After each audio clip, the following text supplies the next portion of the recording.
A wannan bidiyon zan yi bayanin yaya ake haɗa website, shafin intanet kenan. So da dama daga cikin mutane wasu suna ziyartar website amma ba su san yaya ake haɗa shi ba. To zan yi bayani mataki na ƙasa ƙwarai, hatta wanda bai taɓa zuwa makaranta ba zai fahimci menene website, shafin intanet, yaya ake haɗa shi. Ba zan matsa ƙwarai ba saboda kada abin ya wahala, amma dai zan ɗauki mataki na ƙasa ƙwarai matuƙa. Sannan zan yi abun ne a rubuce saboda na taɓa sauran darussa a da a wani account ɗina yayin da TikTok suka hana saboda wasu dokoki da suke da su akan Afirka ko kuma in ce Najeriya.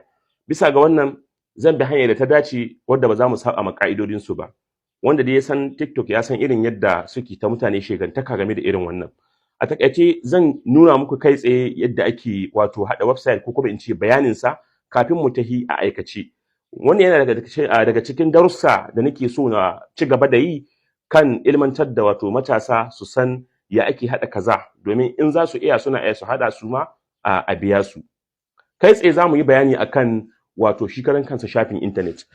Duk wani website da ka gani a duniya aka ce website ne, lalle ne yana buƙatar abubuwa ƙwara uku. Na dunƙule su ne ba su kaɗai na ba, amma na dunƙule su ne abu uku. Abu na farko, ana buƙatar abin da ake ce ma domain address. Domain address shine adireshi na shafin intanet, wanda ta nan ne za ka shiga ka faɗa a cikin kowane shafi. Misali, facebook.com.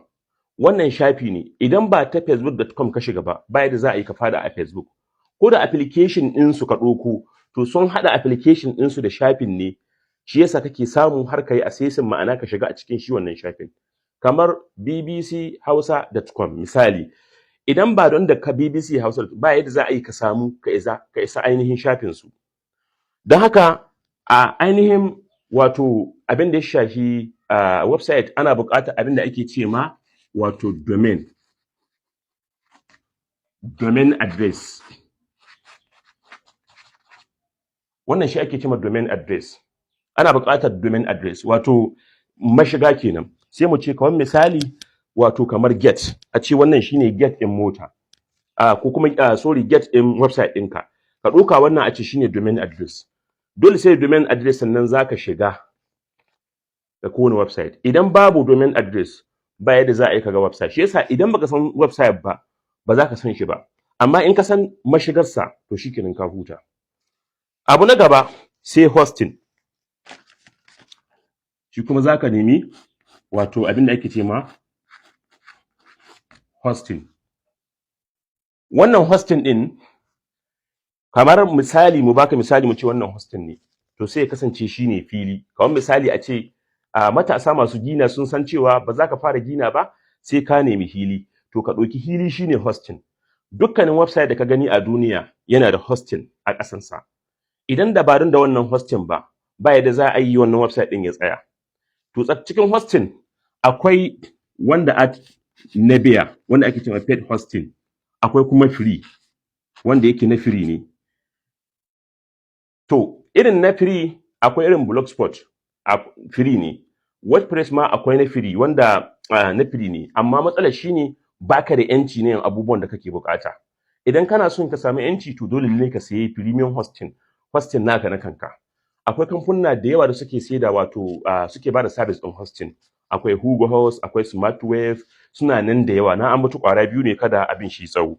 Da haka ashe kenan idan kana da shi ainihin domain address bayan ka saye shi, kamar irin da misali.com, misali na basuwa, misali.com a ce website ne.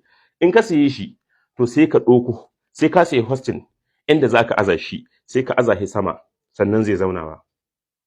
To bayan kayi wannan, sai abu na uku, na ce abu uku, na dunkule su zuwa abu uku ko, to sai ka nemi wani irin platform kake so ka yi amfani da shi. To a wurin platform da kake so ka yi amfani da shi, wurin platform da kake so ka yi amfani da shi, a nan ne za ka nemi irin nau'in platform da kake so. Akwai WordPress wanda ya zama popular, kusan kashi 35 zuwa 40 na shafukan intanet a duniya suna amfani da WordPress ne, saboda shina da support game da ƙwararru na duniya da suke ba shi kulawa. Baya ga wannan akwai Wix, akwai Blogspot shi karan kansa, akwai Joomla, akwai PHP, under PHP akwai PHP CMS da liberal da sauran dai language wanda wato zaka iya amfani da wannan irin nau'in ready made script da aka yi don su kai launching din shafin internet da kake bukata.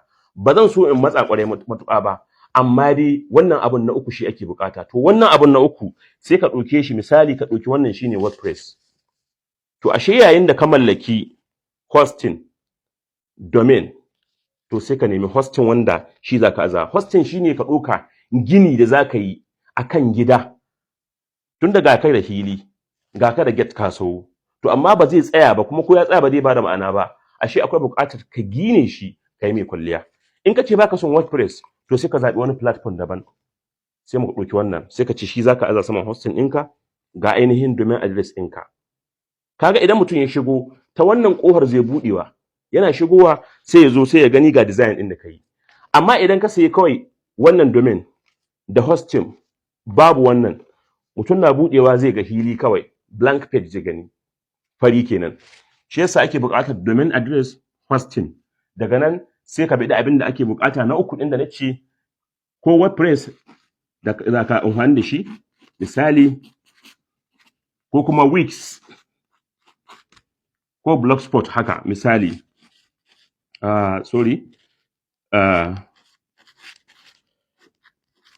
Blogspot.com. Wannan shi na Google ne, na free ne. Wannan Wix su ma suna da na free, suna da abin nan. To wannan dai kawai ina so in bayanin hosting ɗin da zaka amfani da su domin ka haɗa website. Domin kada bidiyo shi tsawo, bari in takaita abubuwan nan gida uku. A website ana buƙatar domain address. Na biyu ana buƙatar hosting. Domain address mu ɗauka get, hosting mu ɗauka fili da kake ƙasa.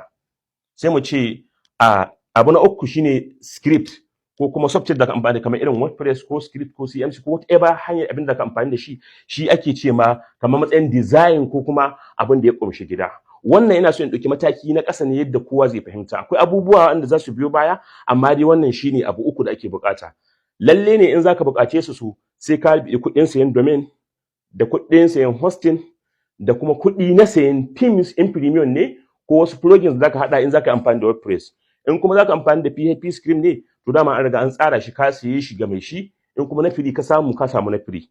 Sai dai na sayi shine kullun kan gaba, saboda kana iya samun support daga ainihin wanda ya wannan script din. A takaice nan zan takaita. Duk wanda yake da tambaya zai iya yi a comment, kuma yana shiga profile ɗina, akwai lambar waya ta nan, wanda ke neman mu haɗa mishi website ko shafin internet. Ba wani kalar shafin internet insha Allah da ba za mu iya haɗa ba. In dai ka buƙace shi sai kai mana bayani wani iri kake so, kuma za mu haɗa maka da izinin Allah.